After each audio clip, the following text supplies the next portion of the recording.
Hi everyone, আমি শঙ্করী। আমি এই যে ক্রাফট করতে বসেছিলাম, আর আমি ভেবে পাচ্ছিলাম না যে কি ক্রাফট করব। তখন আমার বোন বলল যে যেহেতু পার্টির রেজাল্ট আছে, এটা একটা হট টপিক চলছে, তো আমরা সেটা নিয়ে একটা ক্রাফট যদি বানাই। তো এখানে আমি ক্রাফটটা করছি, এখানে আমার বোন ভিডিওটা করছে। তোমরা একটু বলো কেমন লাগলো। অনেক কনফিউশন, অনেক কিছু পলিটিক্যাল পার্টি নিয়ে তো টপিকগুলো, এগুলো হট টপিক হয়। আজকে যদি আমি এটা করি, এটা নিয়েই লোকে কি না কি চারিদিকে বলতে শুরু করবে। তো সবকিছু ভেবে চিন্তে বেছে আমি এই জিনিসটা তৈরি করার কথা ভাবলাম। প্রত্যেকটা যে যে এখানে আমি সেই কটা দলের নামই এখানে ইনক্লুড করেছি যারা মেজরিটিতে ভোট পেলে একটা সরকার গঠন করতে পারবে ওয়েস্ট বেঙ্গলে। তো সেই অনুযায়ী আমি বানিয়েছি। এই চেষ্টা করেছি যে এক্সাক্ট করার। তোমাদের কেমন লাগছে সেটা আমাকে জানিও।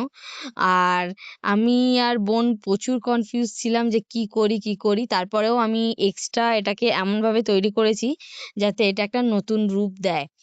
তো এখানে আমি ক্লেগুলোকে ফার্স্টে মেখে নিয়ে প্রত্যেকটা দলের যে চিহ্নগুলো আছে সেই চিহ্নগুলোকে আমি এখানে রিক্রিয়েট করার চেষ্টা করেছি। তো তোমাদের কেমন হয়েছে আমাকে জানাবে।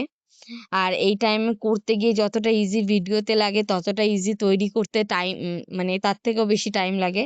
কারণ প্রত্যেকটা জিনিস আমার ধীরে সুস্থে একটা একটা করে গুছাতে হয় বা বানাতে হয়। তোমাদের কেমন আমার ভিডিওটা লাগছে একটু আমাকে জানিও। আর যদি ভালো লাগে তাহলে একটু লাইক সাবস্ক্রাইব করে দিও।